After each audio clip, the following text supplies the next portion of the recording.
willnisley.com. Will Nisley.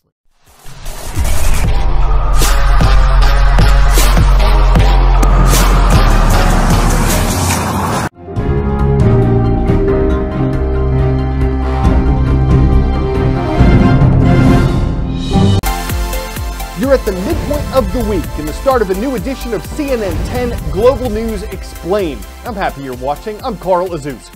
We're starting with a U.S. government report concerning a Republican plan to reform healthcare in America. The report came this week from the Congressional Budget Office, or CBO. It's an independent agency. It says it's strictly nonpartisan. The CBO's goal is to analyze budget and economic issues to help Congress make decisions.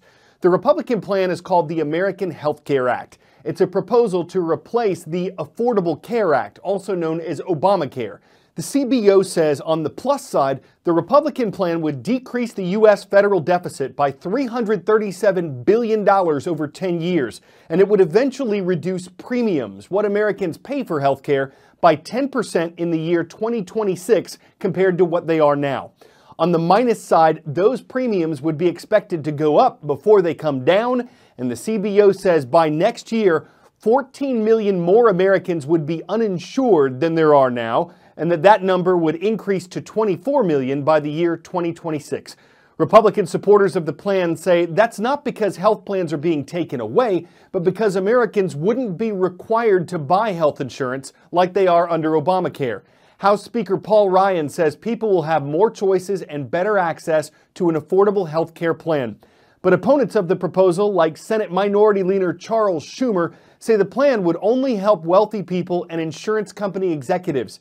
And Vermont Senator Bernie Sanders said it would raise premiums for older, low-income Americans and must be defeated. The Republican plan was introduced last Monday. We'll keep you posted on its path in Congress.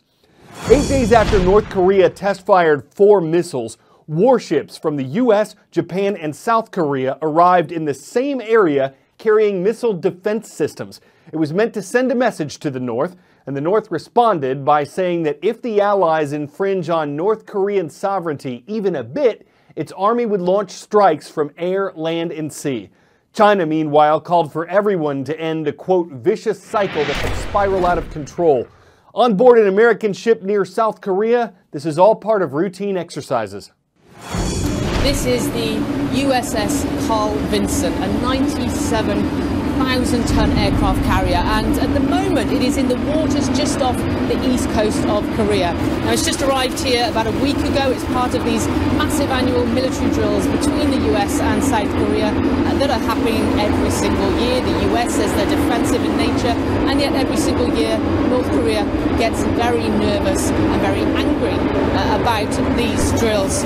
Now, we understand that this ship itself was also just in the South China Sea, part of the freedom of navigation, as the US calls it, into disputed waters that China claims is its own, and also many other countries do as well. Now, there's been an awful lot of military hardware coming into South Korea in recent days.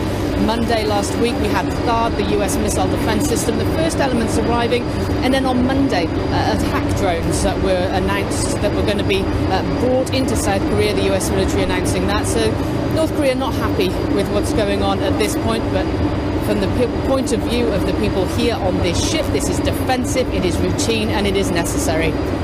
Paula Hancock, CNN, on board the USS Carl Vinson.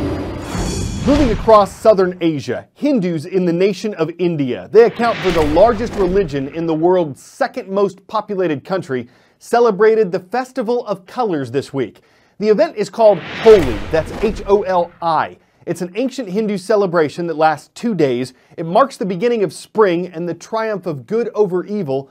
And during Holi, status is put aside while celebrants throw and smear colors over crowds and on the faces of their loved ones. Millions of Hindus participate, with celebrations also taking place throughout Nepal and some other countries worldwide. 10-second trivia. Benzene, naphtha, and paraffin can all be derived from what liquid? Petroleum, alcohol, mercury, or water? All of these products come from petroleum, a natural liquid that's extracted from the ground by drilling. Petroleum, crude oil, or black gold is a fossil fuel and a non-renewable resource, and a massive amount of it was just discovered in the U.S. state of Alaska. Oil is measured by the barrel. Each barrel contains 42 liquid gallons. This discovery is estimated at more than 1 billion barrels. It's the biggest oil find on U.S. land in 3 decades, and it's located in a part of northern Alaska that was thought to be running low on oil. There is currently a glut, an oversupply of oil in the U.S., and prices are relatively low. But this find could help the state of Alaska, which is struggling with budget problems. It gets most of its state revenue from oil and gas taxes. Companies believe they'll be able to produce oil from the newly discovered well starting in 2021. Oil is not for the faint of heart. Black gold has made fortunes for some, but its price volatility leaves destruction in its wake. Here are some of the biggest oil booms and busts of the last century.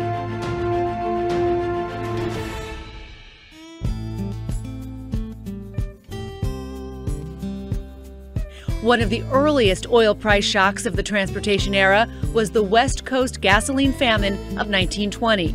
Demand for oil was surging as more people started driving automobiles. Consumption almost doubled from 1915 to 1920. That led to a shortage in gasoline. Autos were out of commission and horses back in style.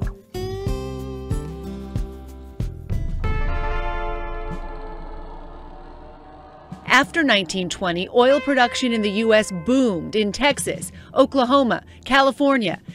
That meant no more shortages, increased supply, and falling prices, down 40% between 1920 and 1926. Then tossed the Great Depression in the mix. Prices fell another 66% by 1931. Throughout the world, throngs of people hailed the end of the war in Europe. After World War II, people were demanding more petroleum-based products and buying more cars. The price of oil increased 80% from 1945 to 1947. In 1960, OPEC was founded. The coordination of supply from these countries led to relatively stable prices for the next decade. Just after Syria and Egypt attacked Israel in 1973, OPEC announced an embargo on all oil exports to countries viewed as supporting Israel, including the United States. Oil prices doubled and then doubled again, and drivers waited in long lines just to fill up their tanks. Iran was one of the largest oil producers in the world in 1978, but the revolution in that country hurt production, and the country has never fully recovered. The price of oil, already historically high, pretty much doubled again. And in the U.S., the lines for gas were back. If you haven't noticed already, when there's conflict in the Middle East, oil prices go up. That's what happened in 1990, and again when the U.S. invaded Iraq in 2003. Growing demand for oil was booming at the beginning of the 21st century. China was guzzling crude, and the U.S. economy was in a bubble. Despite signs of a global recession underway, oil peaked at $147 a barrel in 2008. It helped put the brakes on the economy just before the financial crisis brought it all crashing down. And today, too many players pumping too much oil and concerns about China's slowing growth have sent oil prices into a tailspin. How will this bust stack up with others from the last 100 years?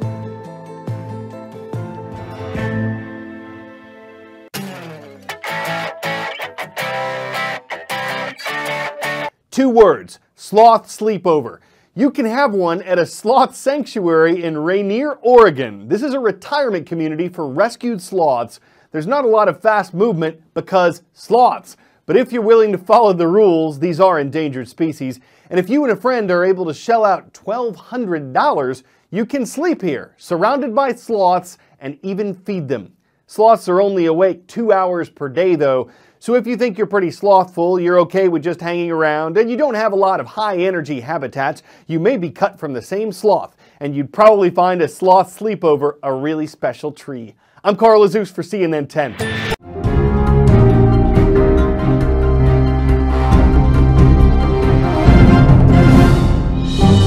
Hey guys, if you want to get active on my channel, if you want to get that latest stuff, if you want to get the latest blog posts, then click or tap the subscribe button right up here. You can also check out my website with the latest posts right down here. And you can view a random video for yourself right over here. Also, I encourage you guys to check out the description down below.